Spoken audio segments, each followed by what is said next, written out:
What's your caught in a NSFW situation at work?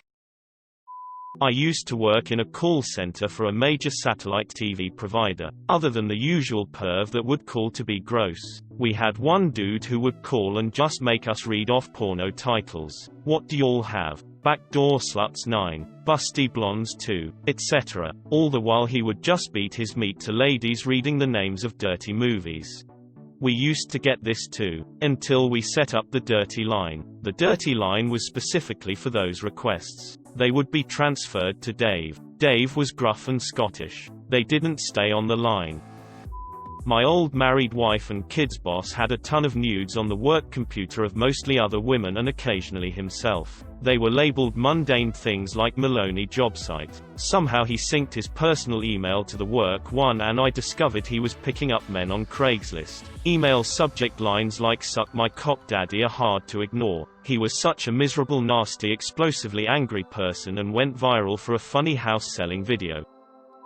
At my last job, there was this deaf guy who was non-verbal. The company brought in an ASL translator for every meeting, which was the only time you could really interact with him face to face. Honestly, a stand-up guy though. One day I'm in the washroom taking a dump, and I hear something strange in the stall next to me. The steady schlick schlick schlick of someone jerking off. Then some grunting, so I finished up quick and left the washroom. It was just me and the masturbator in there. I checked his shoes, then stood outside and pretended to be on the phone. Turns out it was the deaf guy. I just smiled and waved when I saw him. From then on, I noticed that he went to the washroom for a suspiciously long time every day. I guess nobody told him that masturbating makes noise. A few weeks after I started at a new company, they hired a new and very pretty secretary near me. Every dude at the office was getting shot down by her, except some guy on the second floor. The guy was your typical jacked, tan, slick hair sorta guy that can win a woman over with a smile. He won her attention and every day I'd overhear him flirting with her hard over at her desk. Anyway, fast forward another couple months to some random workday. I need to go do a supplies run and my boss needed some stuff too. So we take a walk over to the small supply closet. He unlocks the door and we walk in, to see the secretary and this tan guy going at it hard. There was a good few seconds of us all making direct eye contact, when my boss closes the door and walks away without saying a word. I wasn't sure what to do, so just sort of go back to my desk. An hour goes by and I still haven't seen my boss or the secretary, and I'm not sure any of my coworkers would believe it if I said anything. All of a sudden my desk phone rings. The lady on the line is with HR and wants me in her office now. I get in there and see the secretary crying in one seat in the entrance area beside my boss,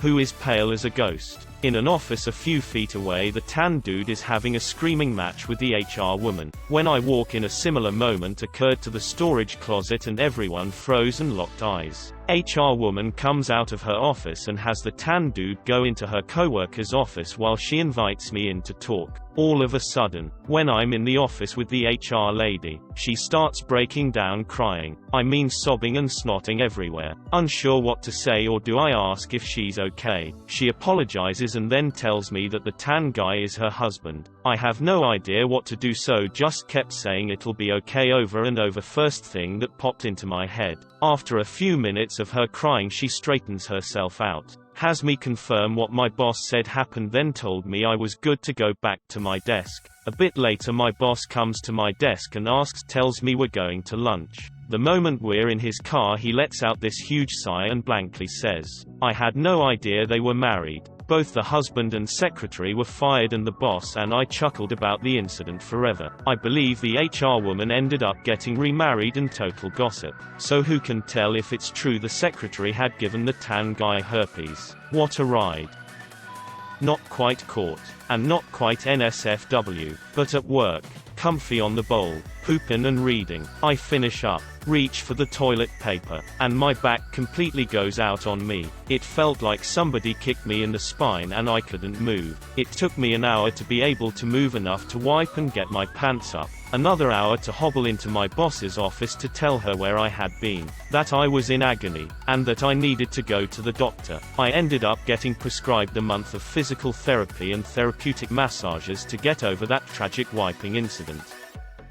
Not me, but a past coworker, we'll call him Bob Smith. He had logged into a shared computer in our lab one day, and he pulled up Outlook, and then turned around to do something with his phone while Outlook loaded. Well, let me tell you, our corporate mail filter failed that day. I walk in to see Bob turned away from the screen, and on the screen, in the Outlook preview pane, nearly full screened, was an email. Bob Smith, are you getting enough big black dick? And of course, this lovely email was accompanied by a picture showing exactly what they were talking about. Just in case you were unsure, I tried to suppress a laugh, and just say to him, well, Bob, are you? He looked at me, am I what? What are you talking about? I point to the screen. He can't hit that delete button fast enough. The words, well, are you? With no further context for anyone else overhearing, became a running joke between us.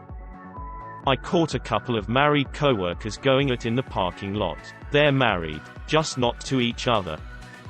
Only got caught peripherally in this one. One of my IT guys assigned to one of our regional offices kept getting help requests from one clerical, and most of the problems were questionable at best. She obviously just wanted to see him. One day he gets a call and goes up to her cubicle and she's standing there with her pants off.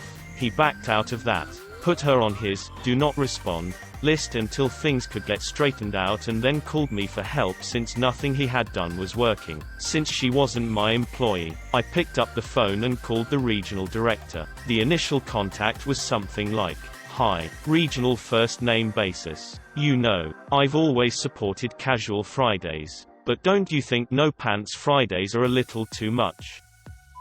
Telling my friend's story with her permission, of course. My friend had a big interview this day. She studied nutrition in college, and was interviewing with a hospital in Boston to work on their dietetics team. She went to the interview, and met with the hospital worker, sat down and chatted for a bit. It was going well, so the interviewer asked if she wanted a tour of the area of the hospital she would be working in. She agreed, and the hospital was beautiful, but the interviewer seemed a bit awkward during the tour. She figured this was their way of politely ending the interview when they weren't interested, and tried to brush the awkwardness off and compensate by being more energetic, which only seemed to make the interviewer even more awkward. Finally, at the end of the tour when she was leaving, the interviewer admitted that she had a lovely sweater, but there was a lacy, black thong stuck to her back from static. She had been parading around the hospital trying to talk herself up, all the while walking around with a thong displayed for all to see. Needless to say, she didn't end up working there, and to this day jokes about how if she's ever dying and we need to send her to a hospital, how she'd rather die than be admitted there. Dick move by the interviewer to wait that long. Back in the early 2000s there was a NSFW prank floating around the internet. If you clicked it, a looping video of two guys going at it popped up on your screen and the PC speaker squawked, "Hey everybody, I'm watching gay porn." That wasn't the worst of it. If you tried to close the browser it spawned two more and kept spawning more if you closed those. I worked in IT and thought it was a hilarious prank, so I sent it to my supervisor in an email titled, "Important System Update." We always played practical jokes on each other and this would have just been par for the course. Only problem is he thought it was legit and sent it to the whole floor. My horror when only a few moments later I hear it playing on one PC, then another. Almost everyone in the office had clicked the link. People panicked, turned off their systems, losing all their work. It was a huge shit show. Believe it or not, I never got fired and actually got promoted a year later. Towards the end of my shifts I have to clean the bathrooms. I knock on the women's room and ask if anyone is in there. With no response I walk in to clean. I find one of my women co-workers flicking her bean in the handicap stall. It was awkward but she didn't stop. She left the job shortly after.